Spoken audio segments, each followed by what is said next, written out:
of roughing up demonstrators in Little Havana. The mayor wanted to fire the chief, but by law, only the city manager could do it.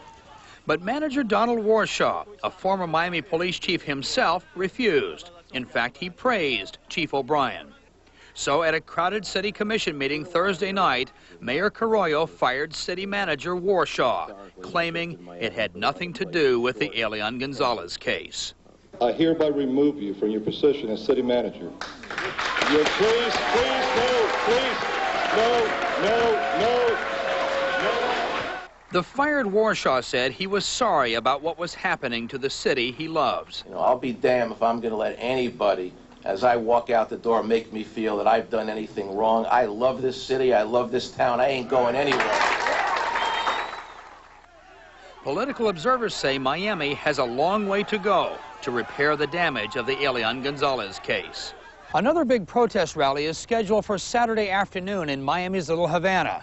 Despite all the political uproar, Mayor Carollo says he is working hard to make sure everything stays calm. Mark Potter, CNN, Miami. The Senate hearing into Saturday's federal raid on the home of Elian's Miami relatives is on hold. The Senate Judiciary Committee says it postponed the hearing planned for Wednesday because the Justice Department could not provide all necessary documents by today's 5 p.m. deadline.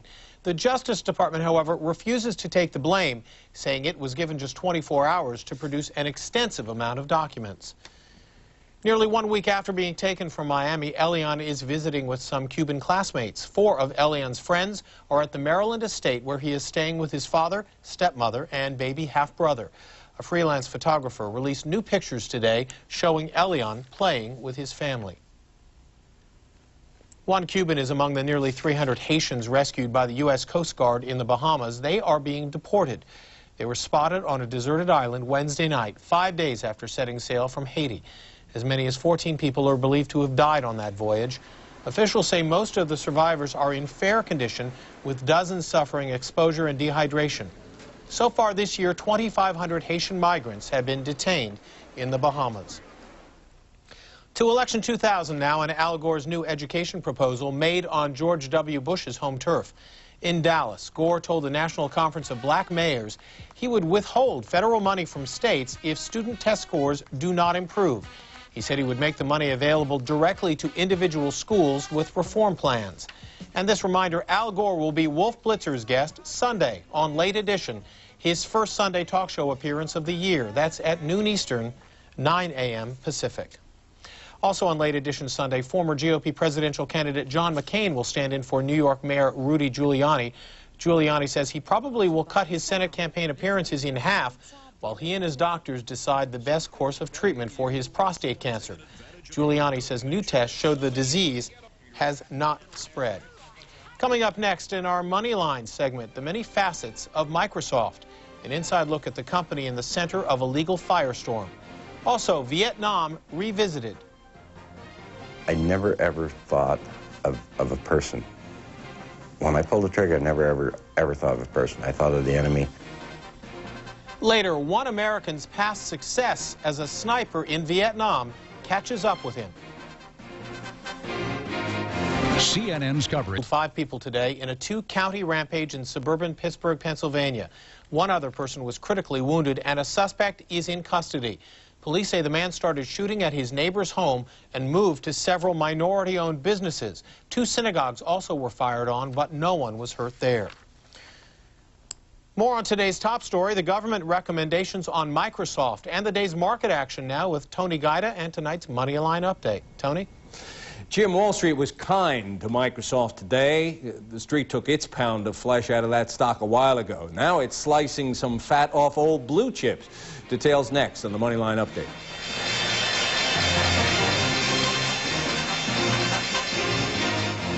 Moneyline update is brought to you by Sun America, the retirement specialist. How are you spending your retirement? What would you do with a crystal face able to withstand 2 tons of unadulterated pressure? Or a tachometric scale so precise it can survive 240-degree heat? What would you do with the world-renowned Alpha Expedition timepiece? Well, you'd probably just use it to tell time. And at $6,500, that watch could cost you over $30,000 in retirement savings. We just thought you should know.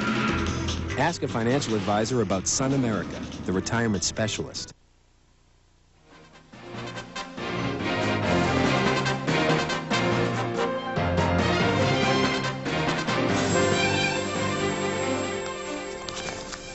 There was a certain sound about Wall Street today, and it seems to me we've heard this song before. The lyric goes something like this: old economy stocks are targets for higher interest rates.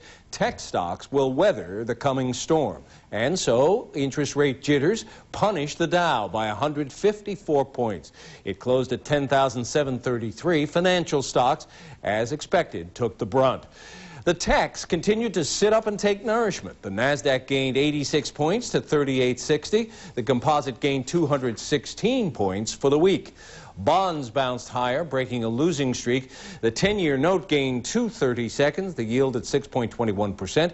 The 30-year Treasury picked up almost a third of a point, the yield dropping to 5.96%. Wall Street was ready for the Microsoft news. Dramatic as it may be, the recommendation to break up the company was long ago discounted by investors. Microsoft stock hardly moved today, but it has been hammered this year. It's down 40%. And that's erased about $250 billion of Microsoft's value. But looking ahead, there are still many experts who think a breakup, if it comes, will be good for investors because they say the company's parts are worth more than the company as a whole. With all this talk about Microsoft, we neglected to ask you if you know just what this company is. If you think it's just the folks who make Windows for your computer, you need to watch this story from CNN's Ann Kellen. Microsoft. Most know its logo, its operating system, its founder, and the trial. I don't remember looking at any specific products during that month. But what is Microsoft? The software company founded in 1975 today is a $25 billion empire and employs about 35,000 worldwide. Microsoft is really a conglomeration of three different types of businesses, basically. Microsoft breaks it down this way. Its Windows operating system accounts for 41% of revenues. 46% come from the software group, and 13% from a catch-all consumer group, which includes web TV for surfing the internet and other services like Hotmail and games. While Microsoft faces stiff competition in the game arena, it's making headway with business software. Windows NT leads the pack with more than a third of the server market. Linux is second. And Microsoft continues to dominate personal computers. 9 out of 10 PCs worldwide run some flavor of Windows. And its software for the Office, spreadsheets, graphics, and a word processor has 90% of that market. Its browser has come from behind to streak past Netscape. Windows Internet Explorer has arguably 60–65% share of the marketplace. Looking to the next generation of technology, Microsoft's offerings in the handheld device market haven't caught Palm, which holds 80% of that market. And its internet portal MSN has nowhere near the reach of leader AOL. Critics say past will be prologue, that Microsoft has long enjoyed an unfair advantage in the PC market.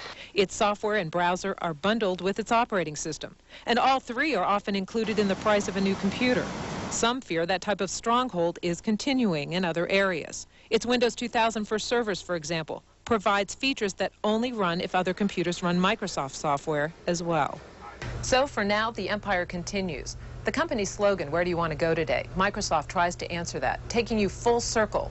You use its hardware to run its software, to link to its network so you can connect to more of its software, so you can get Microsoft content.